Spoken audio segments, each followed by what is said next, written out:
ಇಲ್ಲಿ ದಾರಿಗೆ ಅಡ್ಡಲಾಗಿ ನಿಲ್ಲುತ್ತೆ ರೈಲು. ಸಂಚರಿಸುವ ಜನರು ರಸ್ತೆ ಇಲ್ಲದೆ ರೈಲಿನಡಿ ನುಸುಳಿ ಸಂಚರಿಸಬೇಕು. ಇದು ನಂಬಲು ಸಾಧ್ಯವಾದರೂ ನೀವು ನಂಬಲೇಬೇಕು. ಸ್ಮಾರ್ಟ್ ಸಿಟಿಯಾಗಲಿರುವ ಮಂಗಳೂರಿನ ಪಣಂಬೂರು ಪ್ರದೇಶದ ಜನರ ಪಾಡು ಪರದಾಟ. ಇಲ್ಲಿದೆ ಈ ಬಗ್ಗೆ ಸ್ಪೆಷಲ್ ರಿಪೋರ್ಟ್. ಮಂಗಳೂರು ಹೊರವಲಯದ ಪಣಂಬೂರು ಎನ್ಎಂಪಿಟಿಗೆ ಅದಿರು ಕೊಂಡೊಯ್ಯುವ ರೈಲು ಬಂದು ಈ ರಸ್ತೆಗಡ್ಡವಾಗಿ ನಿಂತಾಗ ಈ ಪ್ರದೇಶದ ಜನರು ಮುಖ್ಯ ರಸ್ತೆಗೆ ಬರಬೇಕಾದ್ರೆ ರೈಲಿನಡಿ ನುಸುಳಿಯೇ ಬರಬೇಕು. ಅದಿರು ಸರಬರಾಜು ಮಾಡಲು ಬರುವ ರೈಲಿಗೆ 2-3 ದಿನಗಳ ಕಾಲವೂ ನಿಂತು ಲೋಡ್ ಮಾಡಲಾಗ್ತದೆ. ರೈಲು ಇರುವಷ್ಟು ಕಾಲವೂ ಈ ಪ್ರದೇಶದ ಜನರ ಪಾಡು ಇದೇ ರೀತಿಯದ್ದಾಗಿರುತ್ತದೆ.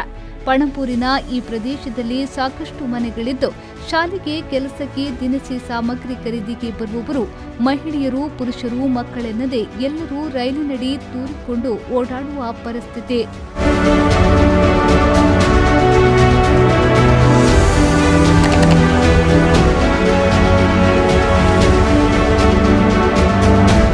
ಇಲ್ಲಿನ ಪ್ರದೇಶದ ಜನರು ಮುಖ್ಯ ರಸ್ತೆಗೆ ಬರಲು ಇದೇ ಹತ್ತಿರದ ಮಾರ್ಗವಾಗಿದೆ. ಬೇರೆ ದಾರಿಯನ್ನ ಹಿಡಿದರೆ ಸುಮಾರು ಕಿಲೋಮೀಟರ್ ಗಟ್ಟಲೆ ದೂರ ಕ್ರಮಿಸಬೇಕಾಗ್ತದೆ. ಆದ್ದರಿಂದ ಇಲ್ಲಿನ ಜನರಿಗೆ ರೈಲು ಬಂದು ನಿಂತಲ್ಲಿ ರೈಲಿನಡಿ ನುಸುಳಿ ಬರುವ ಪಾಡು ತಪ್ಪಿದ್ದಲ್ಲ. ಅಲ್ಲದೆ ರೈಲು ಸಂಚಾರ ಮಾಡುವಾಗಲೂ ಜನರು ಗಂಟೆಗಟ್ಟಲೆ ನಿಂತು ರೈಲು ಹೋಗುವವರೆಗೆ ಕಾಯಬೇಕಾಗ್ತದೆ.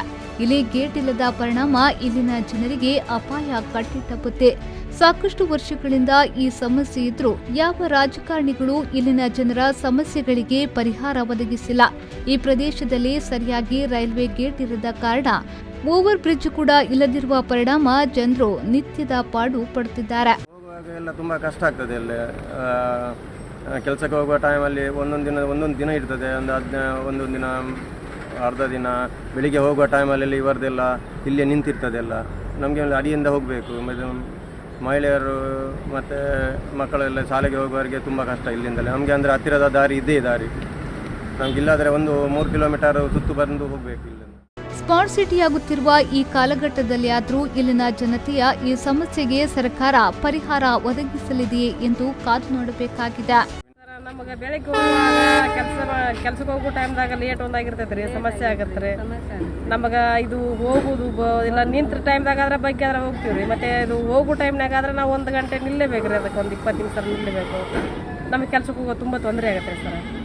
ಅದಕ್ಕೊಂದು ನೀವು ಇದು ಪರಿಹಾರ ಇದನ್ನು ಮಾಡಿದರೆ ಒಂದು ಒಳ್ಳೇದಾಗುತ್ತೆ.